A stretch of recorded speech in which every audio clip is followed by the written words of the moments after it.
This street corner in San Juan is home for forgotten souls. Most of these addicts have been using heroin for years, which has taken an immense toll. Mira,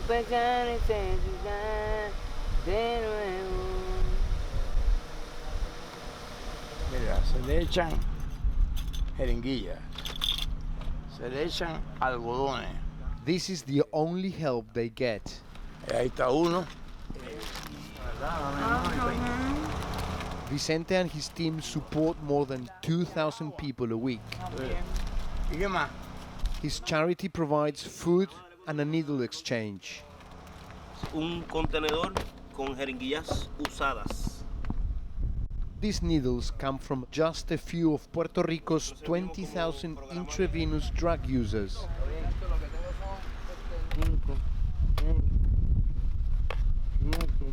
The staff keep basic records ¿Cuántas veces?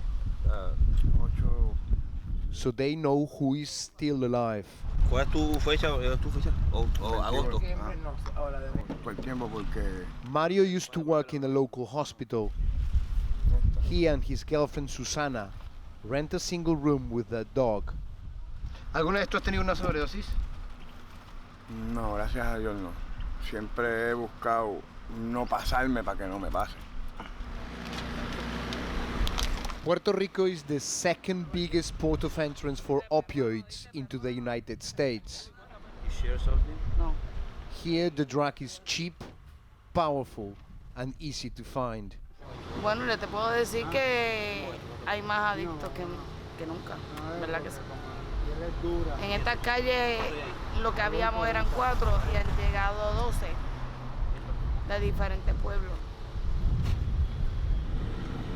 Vicente continues his rounds and heads out of the capital.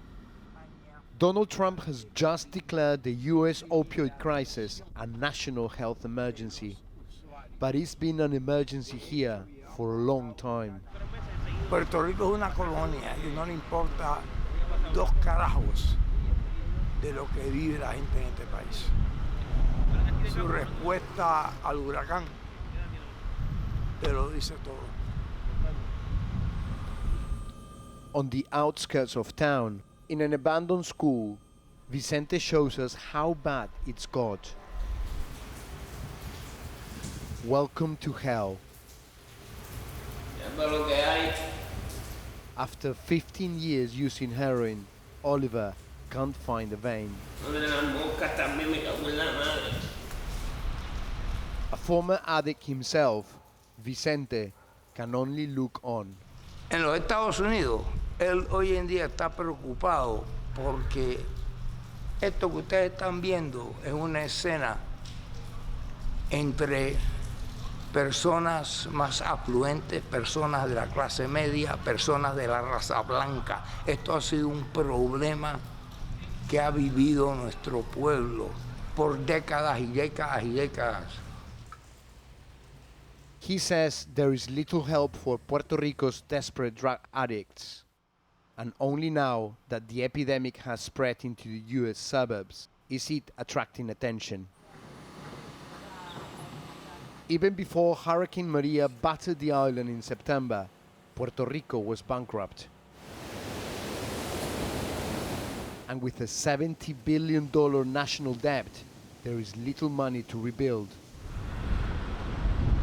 let alone look after addicts. And with drugs in high demand, new suppliers are needed. Mayormente los narcotraficantes eligen los jóvenes. Lamentablemente las 2 órdenes de arresto que se diligenciaron en el día de hoy fueron 2 personas menores de 20 años. ¡Policía! Preséntese, caballero, mire la policía, mire la identificación. ¿A quién procura? This man's son is being arrested for selling heroin. The crisis is also creating a new generation of dealers. ¡Policía! The next suspect lives with his mother. Por la venta y distribución de sustancias controladas. ¿Qué? Pero... Que salga, dama, que salga. Entra, olvídate, entra. These scenes were unthinkable in this middle-class neighborhood a decade ago.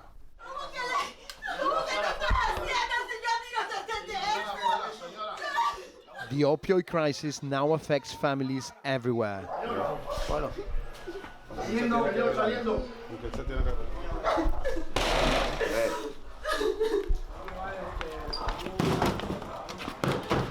The men are now awaiting trial, and they are likely to face a long jail sentence.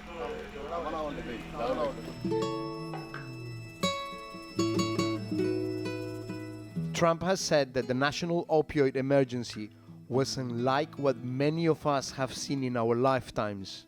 However, this means little to Vicente. ¿Usted qué le diría al presidente Trump, que ha declarado una emergencia de ¿Qué le salud? diría que es un hijo de p? ¿Qué más se le puede decir? Que es un hijo de p? Un descarado. Despite Trump's words, few funds have been released to tackle the crisis that has killed 64,000 Americans last year, and Vicente is not holding out hope that they will get the help they need. Todo ese tiempo no había, no era un problema, era un crimen. Ahora es un problema de salud pública. Miren lo que es la salud pública.